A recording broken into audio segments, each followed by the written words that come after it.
Hello दोस्तों, मैं मनीष कुमार आप सभी का आपके अपने आर्म क्लासेज में स्वागत करता हूं। संध्या 6:30 बजे हैं और मैं आप लोगों के समक्ष प्रस्तुत हूं Bihar SSC CGL 3 Rukmini publication यानी द प्लेटफॉर्म का प्रैक्टिस सेट नंबर 15 के साथ। इससे पहले हम लोगों ने प्रैक्टिस सेट नंबर 14 तक कर लिए हैं। अगर आप लोगों ने नहीं देखा है तो उसे भी ज़रूर देखें और अपने आने वाले एग्ज़ाम जैसे ग्रुप डी हो गया, बीपीएससी हो गया या फिर बिहार दरोगा हो गया, इन सारे एग्जामों के लिए आप एक बेहतर सहयोग प्राप्त कर सकते हैं। तो चलिए दोस्तों, आज का सेट हम लोग 15 देखेंगे। आप लोग के लिए एक खुशखबरी है क्योंकि आप लोगों का बीपीएससी का डेट दे दिया गया है और आप लोग पूरी तरह से ज़ोरों शोरों से लग जाइए तैयारी में और किसी तरह आप लोग रिजल्ट लेके आइए। तो चलिए दोस्तों, हम लोग आज करेंगे 15 नंबर सेट और आप देखिएगा कि इन सेटों से भी आप लोगों को बीपीएससी में क्वेश्चन देखने को मिलेंगे। तो आप लोग इसे भी ज़रूर करते रहिए क्योंकि आने वाले 2 महीने के अंदर इसका भी एग्ज़ाम होने वाला है। आप लोग देखिएगा बहुत ही जल्दी इसका नोटिफिकेशन आएगा। तो चलिए हम लोग चलते हैं आज का सेट 15 पे और आप लोग इसे अपने दोस्तों के साथ शेयर कीजिए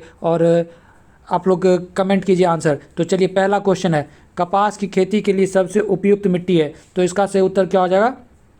तो इसका सही उत्तर हो जाएगा आप लोग का ऑप्शन सी, काली मिट्टी जो है वो कपास की खेती के लिए सबसे उपयुक्त मिट्टी है। ठीक है, वहीं अगर बात करें काली मिट्टी को और किस नाम से जाना जाता है तो कपासी मिट्टी के नाम से जाना जाता है, रेगुर मिट्टी के नाम से जाना जाता है। ठीक है, और अगर पूछ ले आपसे कि ये किन इन प्रदेशों में पाया जाता है तो आप लोग याद रखिएगा, महाराष्ट्र, गुजरात, मध्य प्रदेश, कर्नाटक, तमिलनाडु, तो इन सारे जगहों पे काली मिट्टी पाई जाती है। ठीक है, और काली मिट्टी में लोहे का आप लोग कह सकते हैं कि अधिकता होता है। तो अब हम लोग चलते हैं अगले प्रश्न और प्रश्न नंबर है दूसरा, निम्नलिखित में से किस में क्या है दूसरा नंबर प्रश्न, निम्नलिखित में से किस वर्ष में महात्मा गांधी ने भारत छोड़ो आंदोलन का सूत्रपात किया।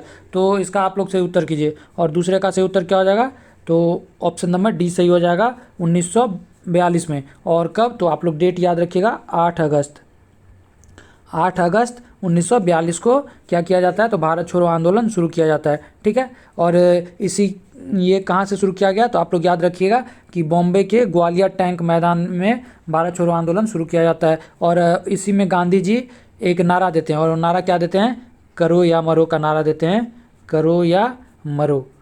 तो आप लोग इसे भी जरूर याद रखिएगा कि कौन सा? तो भारत छोड़ो आंदोलन के समय गांधी जी के द्वारा नारा दिया गया, करो या मरो की। ठीक है, और आप लोग याद रखिएगा कि असहयोग आंदोलन कब हुआ था? तो 1920 में, 1920 से 1922 तक चलता है और चौरी चौरा कांड होने पर इसे निरस्त कर दिया जाता है। ठीक है, और आप लोग याद रखिएगा 1930 में क्या होता है? तो 1930 में जो है सविनय अवज्ञा आंदोलन होता है और 1928 में आप लोग याद रखिएगा कि बारदौली सत्याग्रह होता है। तो आप लोग ये सारी बात याद रखिएगा। और 8 अगस्त ये 1942 है, लेकिन इसी में आप लोग ध्यान रखिएगा कि 8 अगस्त 1940 अगर पूछ दे तो 8 अगस्त 1940 को जो है वो अगस्त प्रस्ताव लाया गया था। तो आप लोग ये बात याद रखिएगा। चलिए हम लोग देखते हैं अगला प्रश्न, प्रश्न नंबर 3, शिक्षा का अधिकार अधिनियम 2009 कितनी आयु के बच्चों के लिए लागू किया गया है? तो ये आप लोग इसका उत्तर करें और इसका सही उत्तर क्या हो जाएगा? तो इसका सही उत्तर हो जाएगा आप लोग का ऑप्शन नंबर सी सही उत्तर हो जाएगा, 6 से 14 वर्ष के आयु के बच्चों के लिए। और इसे किस में? तो मूल कर्तव्य में जोड़ा गया था, आप लोग को याद होगा। और क्या जोड़ा गया था? तो 6 से 14 वर्ष के बच्चों को प्राथमिक शिक्षा प्रदान करना माता पिता का क्या होगा? माता पिता या अभिभावक का आप लोग कह सकते हैं कि मूल कर्तव्य होगा। ठीक है, तो अब हम लोग चलते हैं अगले प्रश्न, प्रश्न नंबर 4 पे और चौथा नंबर प्रश्न कह रहा है, विश्व स्वास्थ्य संगठन का मुख्यालय स्थित है। तो इसका आप लोग उत्तर करें और इसका उत्तर क्या हो जाएगा? तो चौथे का सही उत्तर हो जाएगा आप लोग का ऑप्शन नंबर ए जो हो जाएगा वो सही उत्तर हो जाएगा। विश्व स्वास्थ्य संगठन का मुख्यालय कहाँ है? तो जेनेवा में है और हम लोग इसे क्या कहते हैं? तो WHO, वर्ल्ड हेल्थ ऑर्गेनाइजेशन। ठीक है, वहीं अगर हम लोग बात करें इसकी स्थापना कब हुई थी? तो 7 अप्रैल 1948 को। ठीक है, और विश्व व्यापार संगठन का मुख्यालय कहाँ है? तो विश्व व्यापार संगठन का मुख्यालय भी जेनेवा में ही है। ठीक है, तो WTO और WHO दोनों का मुख्यालय कहाँ हुआ? तो जेनेवा हुआ। वहीं आप लोग याद रखिएगा कि यूनेस्को का मुख्यालय कहाँ है? तो यूनेस्को का मुख्यालय पेरिस में है। और लंदन में किस चीज़ का मुख्यालय है? तो एमनेस्टी इंटरनेशनल का मुख्यालय जो है लंदन में है। और न्यूयॉर्क में आप लोग याद रखिएगा UNO, संयुक्त राष्ट्र संघ और यूनिसेफ का मुख्यालय जो है न्यूयॉर्क में है। और विश्व बैंक और अंतर्राष्ट्रीय मुद्रा कोष IMF, इन दोनों का मुख्यालय कहाँ है? तो आप लोग याद रखिएगा वाशिंगटन DC में है। ठीक है, चलिए अब हम लोग अगले प्रश्न पे चलते हैं और अगला प्रश्न है 5 नंबर और 5 नंबर प्रश्न कर रहा है, अलेक्जेंडर फ्लेमिंग को निम्नलिखित में से किस खोज का श्रेय दिया जाता है? तो आप लोग बताइए, अलेक्जेंडर फ्लेमिंग ने किस चीज़ को खोजा था? तो इसका सही उत्तर क्या हो जाएगा? तो 5 का सही उत्तर हो जाएगा आप लोग का ऑप्शन नंबर सी, पेनिसिलिन की खोज अलेक्जेंडर फ्लेमिंग के द्वारा किया गया था। ठीक है, वहीं हम लोग बात करें एक्सरे की खोज किनके द्वारा किया गया? तो एक्सरे किरण की खोज जो है आप लोग कह सकते हैं रोएंटजन के द्वारा एक्सरे की खोज किया गया। ठीक है, वहीं बात करें कि गुरुत्वाकर्षण का खोज किनके द्वारा किया गया? तो न्यूटन के द्वारा किया गया। और इंसुलिन का खोज किनके द्वारा किया गया? तो इंसुलिन का खोज वेंटिक और बेस्ट के द्वारा किया गया था। ठीक है, अब हम लोग चलते हैं अगले प्रश्न नंबर 6 पे। और 6 नंबर प्रश्न क्या करा? दूरस्थ शिक्षा का सर्वोच्च संस्था है, तो इसका आप लोग छठा का उत्तर करें। और छठा का उत्तर क्या हो जाएगा? तो 6 का उत्तर हो जाएगा आपका ऑप्शन नंबर बी जो हो जाएगा, सही उत्तर हो जाएगा दूरस्थ शिक्षा परिषद। ठीक है, अब हम लोग चलते हैं अगली प्रश्न। और अगला प्रश्न हमारा 7 नंबर। और 7 नंबर प्रश्न कर रहा है क्या है? तो युवा गणितज्ञों के लिए 2021 के रामानुजम पुरस्कार से किसे सम्मानित किया गया है? तो 2021 का पूछ रहा है, आप लोग इसे बताइए। तो 7 का क्या हो जाएगा? ऑप्शन नंबर ए सही हो जाएगा। नीना गुप्ता को रामानुजम पुरस्कार मिला 2021 का। ठीक है, और ये किस क्षेत्र में दिया जाता है? तो आप लोग कह सकते हैं गणित के क्षेत्र में। अब हम लोग देखते हैं अगला प्रश्न नंबर 8। जनगणना 2011 के अनुसार भारत में महिला पुरुष लिंग अनुपात है, तो आप लोग बताइए कि कितना है? तो भारत में पूछ रहा है, तो भारत में कितना है? आप लोग का ऑप्शन नंबर कौन सा सही हो जाएगा? तो डी सही हो जाएगा, 943:1000। ठीक है, अब हम लोग बढ़ते हैं अगले प्रश्न की तरफ। और अगला प्रश्न है 9 नंबर। और 9 नंबर प्रश्न कर रहा है अकबर ने निम्नलिखित में से किस नगर की स्थापना की और उसे अपनी राजधानी बनाया? तो इसका आप लोग सही उत्तर बताएं। और इसका सही उत्तर क्या हो जाएगा? तो ऑप्शन नंबर डी हो जाएगा, फतेहपुर सीकरी। ठीक है, और ये कब किया गया था? तो आप लोग याद रखिएगा 1571 में। ठीक है, अब हम लोग चलते हैं अगले प्रश्न। और अगला प्रश्न है 10 नंबर। और 10 नंबर प्रश्न क्या कर रहा है? प्राचीन काल में गुप्त वाकाटक काल की प्रसिद्ध महिला शासक निम्नलिखित में से कौन थी? तो इसका आप लोग उत्तर करें। और इसका 10 का सही उत्तर क्या हो जाएगा? तो 10 का सही उत्तर हो जाएगा आप लोग का ऑप्शन नंबर बी, प्रभावती। ठीक है, अब हम लोग चलते हैं अगले प्रश्न। और अगला प्रश्न है 11 नंबर। 11 नंबर प्रश्न कर रहा है अधिकार परीक्षा का अर्थ है। तो 11 का आप लोग सही उत्तर कीजिए। और 11 का सही उत्तर क्या हो जाएगा? तो ऑप्शन नंबर ए सही हो जाएगा, किस अधिकार से। ठीक है, तो अधिकार परीक्षा का अर्थ क्या होता है? तो किस अधिकार से। और आप लोग कह सकते हैं कि सुप्रीम कोर्ट को ये अधिकार आप लोग कह सकते हैं कि अनुच्छेद 32 के तहत प्राप्त हुआ। 5 रीट, उसी में से एक रीट अधिकार परीक्षा भी है। और सर्वोच्च न्यायालय को अनुच्छेद 32 के तहत, और वहीं उच्च न्यायालय को अनुच्छेद 226 के तहत ये अधिकार प्राप्त हैं। अब हम लोग चलते हैं अगले प्रश्न नंबर 12 पे। और 12 नंबर प्रश्न कर रहा है एक्साइज ड्यूटी लगाई जाती है, तो आप लोग 12 का सही उत्तर कीजिए। और 12 का सही उत्तर क्या हो जाएगा? तो इसका सही उत्तर हो जाएगा आप लोग का ऑप्शन नंबर सी, वस्तुओं के उत्पादन पर एक्साइज ड्यूटी लगाई जाती है। चलिए हम लोग चलते हैं अगले प्रश्न नंबर 13 पे।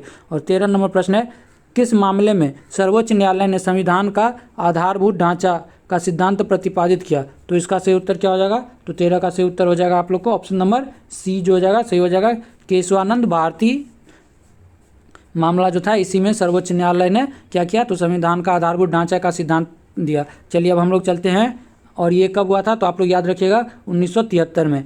अब हम लोग देखते हैं अगला प्रश्न नंबर 14। और 14 नंबर प्रश्न क्या करा है? केंद्रीय बैंक का कार्य करती है, तो केंद्रीय बैंक का कार्य कौन करता है? तो इसका आप लोग से उत्तर कीजिए। और इसका से उत्तर हो जाएगा आप लोग का option number D, reserve bank of India के द्वारा केंद्रीय बैंक का कार्य किया जाता है। ठीक है, चलिए अब हम लोग चलते हैं अगले प्रश्न नंबर 15। और 15 नंबर प्रश्न कर रहा है बिहार का प्रसिद्ध पर्व है, तो बिहार का प्रसिद्ध पर्व कौन सा है? आप लोग बताइए। और इसका सही उत्तर क्या हो जाएगा 15 का? तो 15 का सही उत्तर हो जाएगा आप लोग का ऑप्शन नंबर ए, छठ पूजा जो है वो बिहार का प्रसिद्ध पर्व है। ठीक है, अब हम लोग देखते हैं अगला प्रश्न। और अगला प्रश्न है 16 नंबर। भारतीय अर्थव्यवस्था है, तो भारतीय अर्थव्यवस्था किस तरह की अर्थव्यवस्था है? तो 16 का सही उत्तर हो जाएगा आप लोग का ऑप्शन नंबर ए, मिश्रित अर्थव्यवस्था है। ठीक है, अब हम लोग चलते हैं अगले प्रश्न नंबर 17 पे। और 17 नंबर प्रश्न कर रहा है हरित क्रांति के जनक माने जाते हैं, तो इसका आप लोग सही उत्तर कीजिए। हरित क्रांति के जनक कौन माने जाते हैं? तो इसका सही उत्तर क्या हो जाएगा? तो इसका सही उत्तर हो जाएगा आप लोग का ऑप्शन नंबर बी जो हो जाएगा, सही उत्तर हो जाएगा डॉक्टर MS स्वामीनाथन। ठीक है, अब हम ये हमारे भारत में है। और वहीं आपसे विश्व में पूछ लिया जाए तो नॉर्मन बोरलॉग। चलिए अब हम लोग चलते हैं अगले प्रश्न नंबर 18 पे। और 18 नंबर प्रश्न कर रहा है, संसद द्वारा पारित विधेयकों पर राष्ट्रपति का हस्ताक्षर अनिवार्य क्यों है? तो संसद द्वारा पारित जो भी विधेयक होता है उस पर राष्ट्रपति का हस्ताक्षर अनिवार्य क्यों होता है? तो इसका आप लोग उत्तर करें। और इसका उत्तर क्या हो जाएगा? तो इसका उत्तर ऑप्शन नंबर डी, उपयुक्त सभी। तो कौन कौन है?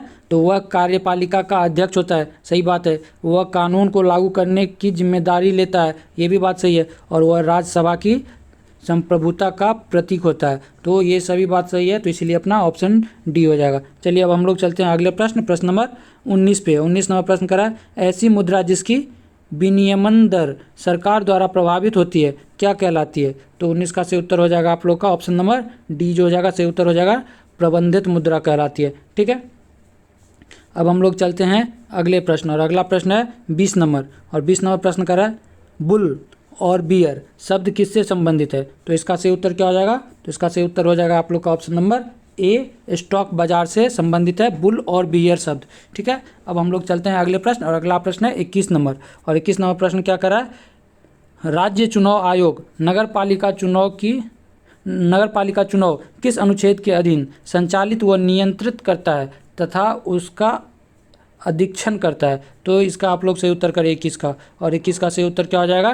तो 21 का सही उत्तर हो जाएगा आप लोग का ऑप्शन नंबर ए जो हो जाएगा, सही उत्तर हो जाएगा अनुच्छेद 243 के अंतर्गत। ठीक है, अब हम लोग चलते हैं अगले प्रश्न, और अगला प्रश्न क्या है 22 नंबर। और 22 नंबर प्रश्न कह रहा है, कौन सी समिति आपराधिक, राजनीतिज्ञ और नौकरशाही संबंध पर गठित किया गया था? तो इसका सही उत्तर क्या हो जाएगा? कौन सा समिति है ऐसा जो आपराधिक, राजनीतिक और नौकरशाही के लिए गठित किया गया था? तो इसका सही उत्तर हो जाएगा आपका ऑप्शन नंबर सी, बोहरा समिति। ठीक है, और ये कब गठित किया गया था? तो ये 1993 में गठित किया गया था। 1993 में इसने अपना रिपोर्ट सौंपा था। ठीक है, चलिए अब हम लोग चलते हैं अगले प्रश्न, और अगला प्रश्न है हमारा 23 नंबर। और 23 नंबर प्रश्न क्या कर रहा है, बिहार का वह जिला कौन है जहां महिलाओं की संख्या पुरुष से अधिक है? तो इसका सही उत्तर क्या हो जाएगा 23 का? तो 23 का सही उत्तर हो जाएगा आप लोग का ऑप्शन नंबर सी जो हो जाएगा, सही उत्तर हो जाएगा गोपालगंज। ठीक है, अब हम लोग बढ़ते हैं अगले प्रश्न की तरफ, और अगला प्रश्न है हमारा 24 नंबर। क्या कर रहा है, भारत सरकार ने निम्नलिखित में से किस सरकार से अपना प्रतीक लेकर अपनाया? तो इसका सही उत्तर क्या हो जाएगा? क्या कर रहा है क्वेश्चन, भारत सरकार निम्नलिखित में से किस शासक से अपना प्रतीक लेकर अपनाया? तो कौन से शासक से लिया गया है प्रतीक है? तो इसका सही उत्तर क्या हो जाएगा? ऑप्शन नंबर सी, अशोक के स्तंभ से लिया गया है। तो ये बात आप लोग को पता ही होगा, तो इसका उत्तर हो जाएगा ऑप्शन सी, अशोक। ठीक है, अब हम लोग चलते हैं अगले प्रश्न, और अगला प्रश्न है 25 नंबर। दीपावली घोषणा किसने और कब की? तो इसका 25 का आप लोग सही उत्तर करें, और 25 का सही उत्तर क्या हो जाएगा? तो 25 का सही उत्तर हो जाएगा आप लोग का ऑप्शन नंबर बी जो हो जाएगा, सही हो जाएगा 1929 में लॉर्ड इरविन के द्वारा दीपावली घोषणा किया गया। ठीक है, अब हम लोग चलते हैं अगले प्रश्न, और अगला प्रश्न क्या है 26 नंबर। प्राचीन पुस्तक इंडिका किसने लिखी थी? तो इसका आप लोग उत्तर करें, और 26 का उत्तर क्या हो जाएगा? तो 26 का उत्तर हो जाएगा आप लोग को ऑप्शन नंबर डी, मेगास्थनीज के द्वारा इंडिका पुस्तक लिखा गया था। अब हम लोग चलते हैं अगले प्रश्न, प्रश्न नंबर 27 पे, और 27 नंबर प्रश्न कह रहा है, फ्रांसीसी क्रांति का नारा क्या था? तो आप लोग 27 का उत्तर कीजिए, और 27 का सही उत्तर क्या हो जाएगा? तो ऑप्शन नंबर बी सही हो जाएगा, स्वतंत्रता, समानता और बंधुता। ये कहाँ का नारा था? तो फ्रांसीसी क्रांति का। और ये कब हुआ था? तो आप लोग कह सकते हैं कि 1789 में। चलिए अब हम लोग देखते हैं अगला प्रश्न, प्रश्न नंबर 28। विश्व का सबसे बड़ा द्वीप कौन सा है? तो इसका सही उत्तर क्या हो जाएगा 28 का? तो 28 का सही उत्तर हो जाएगा आप लोग का ऑप्शन नंबर सी जो हो जाएगा, ग्रीनलैंड जो है वो विश्व का सबसे बड़ा द्वीप है। ठीक है, अब हम लोग बढ़ते हैं अगले प्रश्न पे, और अगला प्रश्न क्या कर रहा है 29 नंबर। भारत के राष्ट्रपति के बारे में क्या असत्य है? तो 29 नंबर का आप लोग उत्तर करें, और इसका सही उत्तर क्या हो जाएगा? ऑप्शन नंबर बी, कार्यकाल 8 वर्ष होता है। ये गलत है, क्योंकि कार्यकाल कितना होता है? तो 5 वर्षों का होता है। ठीक है, और ये अनुच्छेद आप लोग याद रख सकते हैं कि अनुच्छेद 56 के तहत ये कहा गया है कि राष्ट्रपति का कार्यकाल 5 वर्षों का होगा। ठीक है, अब हम लोग बढ़ते हैं अगले प्रश्न, और अगला प्रश्न क्या है 30 नंबर। स्वतंत्र भारत के प्रथम भारतीय गवर्नर जनरल कौन था? तो इसका आप लोग सही उत्तर करें, और 30 का सही उत्तर क्या हो जाएगा? तो 30 का सही उत्तर हो जाएगा आप लोग का ऑप्शन नंबर सी राजगोपालाचारी जो थे वो स्वतंत्र भारत के प्रथम भारतीय गवर्नर थे। अगर वहीं आपसे पूछ लिया जाए कि स्वतंत्र भारत के पहले गवर्नर कौन थे, तो कौन हो जाएंगे, आप लोग का माउंटबेटन हो जाएंगे। ठीक है, अब हम लोग चलते हैं अगले प्रश्न, और अगला प्रश्न हमारा है 31 नंबर। दिलवारा के जैन मंदिर का निर्माण किसने करवाया था? तो इसका सही उत्तर आप लोग कीजिए, और 31 का सही उत्तर क्या हो जाएगा, तो ऑप्शन नंबर सी सही हो जाएगा। चालुक्यों ने करवाया था दिलवारा के जैन मंदिर का निर्माण। ठीक है, और अब हम लोग चलते हैं अगले प्रश्न, और अगला प्रश्न हमारा कह रहा है 32 नंबर। 32 नंबर प्रश्न कह रहा है राष्ट्रपति को निम्नलिखित में से शपथ कौन दिलाता है? तो आप लोग इसका उत्तर कीजिए, और इसका उत्तर क्या हो जाएगा, तो राष्ट्रपति को शपथ कौन दिलाता है? तो 32 का सही उत्तर हो जाएगा आप लोग का ऑप्शन नंबर ए, भारत के मुख्य न्यायाधीश के द्वारा राष्ट्रपति को शपथ दिलाई जाती है। ठीक है, और ये बात आप लोग याद रखिएगा कि अनुच्छेद आर्टिकल किस में, तो आर्टिकल 60 में कही गई है। ठीक है, अब हम लोग चलते हैं अगले प्रश्न, प्रश्न नंबर 33 पे, और 33 नंबर प्रश्न कह रहा है दोहरी शासन नीति को किसने समाप्त किया था? तो 33 का सही उत्तर क्या हो जाएगा, तो 33 का सही उत्तर हो जाएगा आप लोग का ऑप्शन नंबर सी जो हो जाएगा, सही हो जाएगा। लॉर्ड कैनिंग ने दोहरी शासन नीति को आप लोग कह सकते हैं कि समाप्त किया था। ठीक है, और वहीं अगर कहें तो 1884 में क्या किया गया था, तो बोर्ड ऑफ कंट्रोल का स्थापना किया गया था। अब हम लोग चलते हैं अगले प्रश्न, और अगला प्रश्न है 34 नंबर, और 34 नंबर कह रहा है हरियाणा सरकार 1857 के विद्रोह के शहीदों को सम्मानित करने के लिए निम्नलिखित में से किस स्थान पर 300 करोड़ का स्मारक संग्रहालय बना रही है?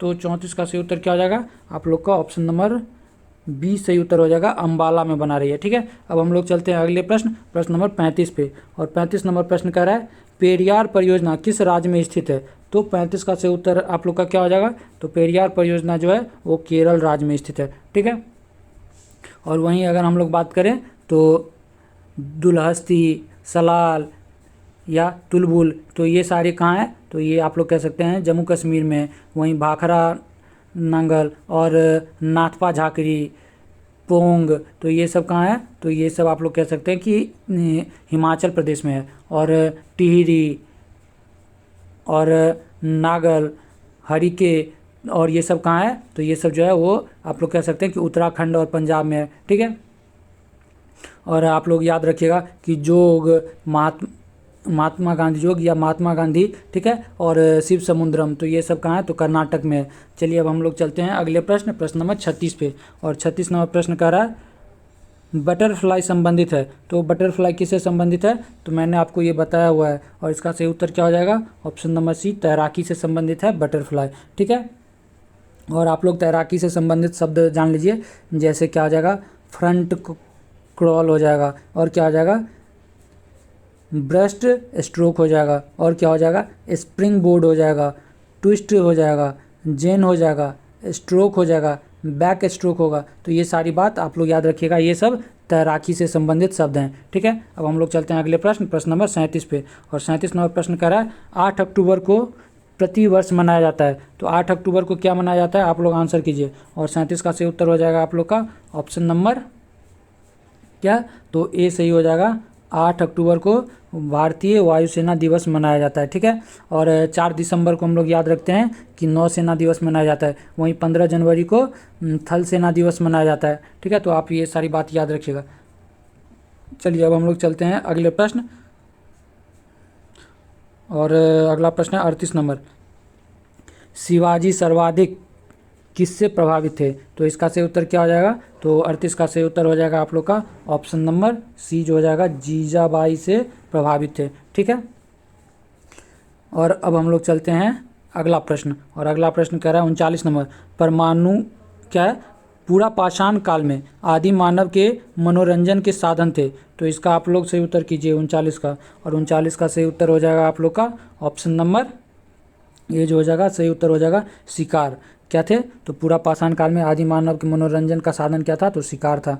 अब हम लोग बढ़ते हैं अगले प्रश्न 40 पे, और 40 नंबर प्रश्न करा स्विस ओपन 2022 का महिला एकल खिताब किसने जीता है? तो इसका सही उत्तर क्या हो जाएगा, तो 40 का सही उत्तर हो जाएगा आप लोग का option number A, PV Sindhu के द्वारा जीता गया स्विस ओपन 2022 महिला एकल का खिताब।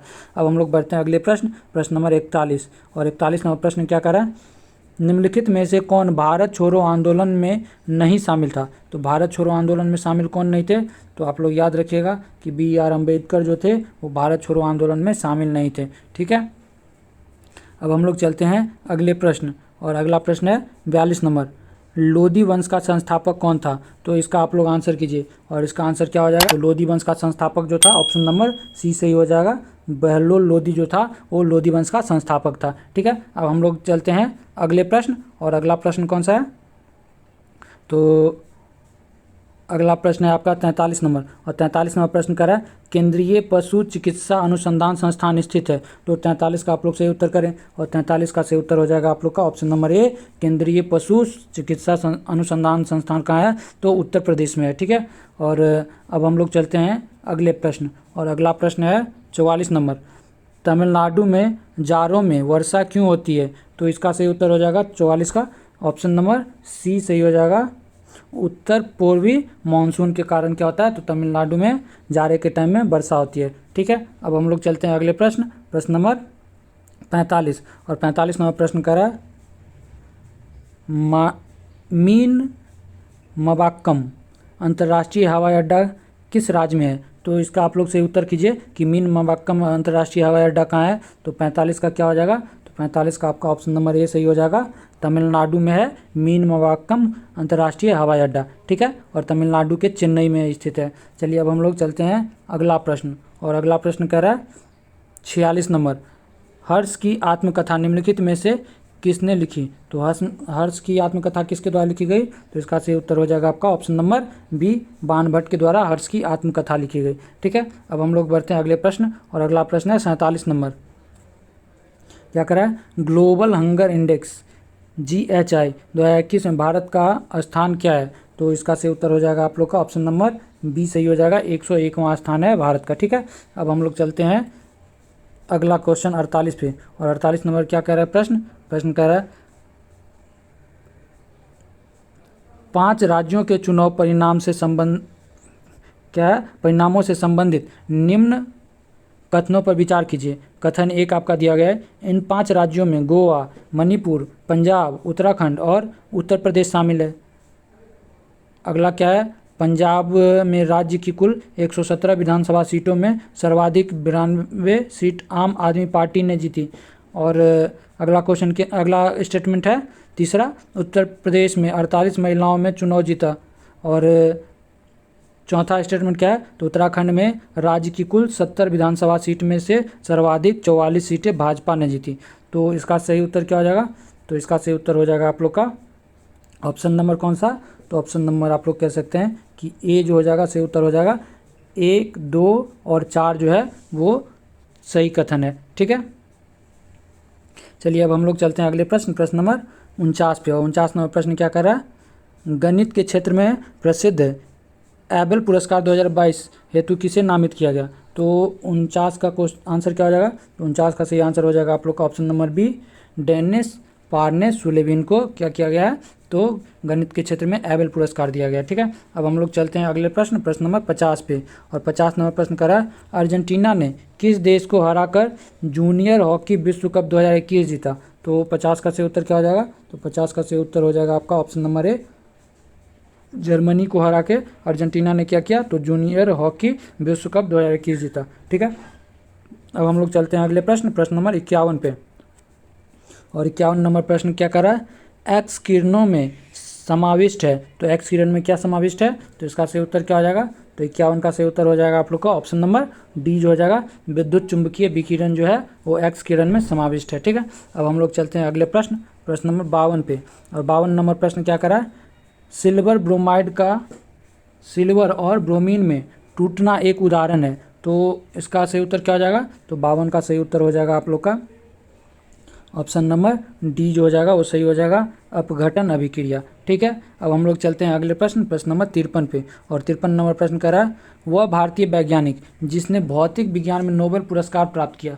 तो इसका सही उत्तर क्या हो जाएगा? तो 53 का सही उत्तर हो जाएगा आप लोग का ऑप्शन नंबर ए जो हो जाएगा वो सही उत्तर हो जाएगा, डॉक्टर CV रमन को मिला था। ठीक है, और कब मिला था? तो 1930 में मिला था। और किस लिए? तो रमन प्रभाव के लिए मिला था। चलिए अब हम लोग देखते हैं अगला प्रश्न, प्रश्न नंबर 54।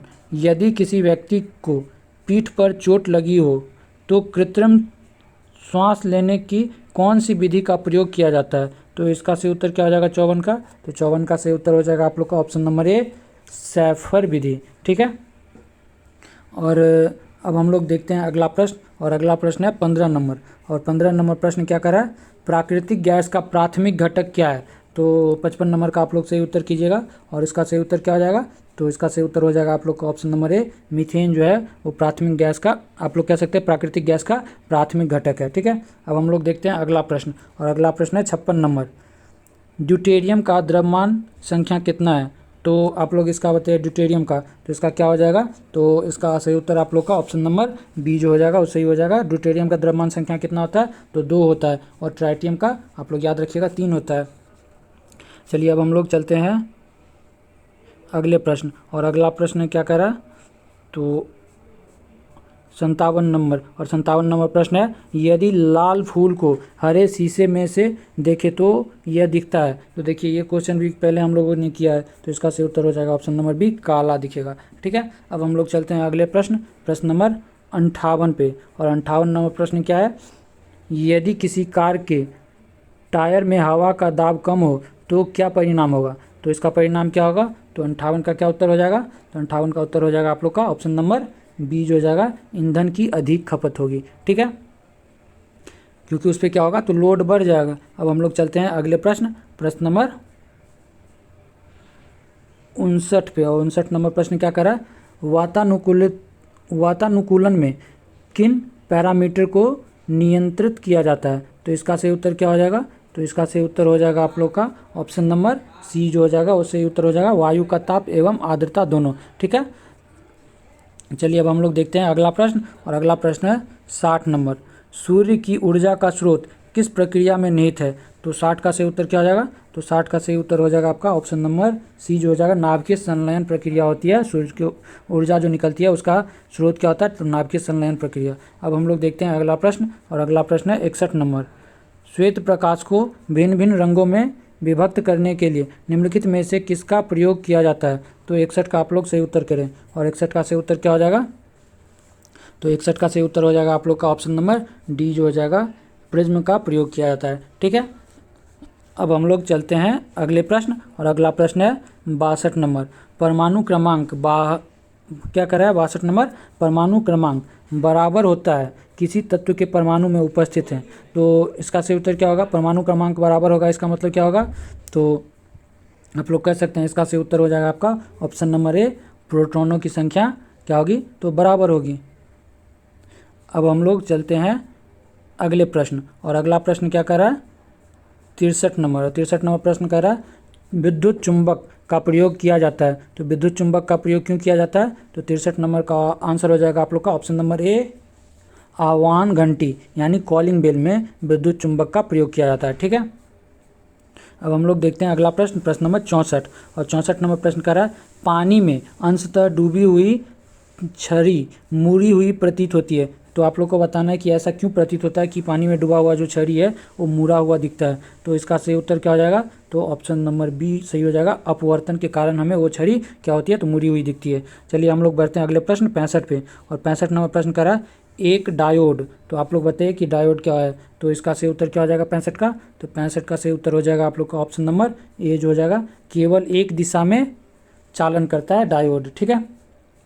अब हम लोग चलते हैं अगले प्रश्न, प्रश्न नंबर 66, और 66 नंबर प्रश्न कह रहा है कृत्रिम वर्षा करने के लिए बादलों पर निम्नलिखित में से कौन सा यौगिक छिड़का जाता है? तो इसका सही उत्तर क्या हो जाएगा? तो इसका सही उत्तर हो जाएगा आप लोग को ऑप्शन नंबर सी, AgI। तो इसको हम लोग क्या कहते हैं? तो सिल्वर आयोडाइड कहते हैं। ठीक है।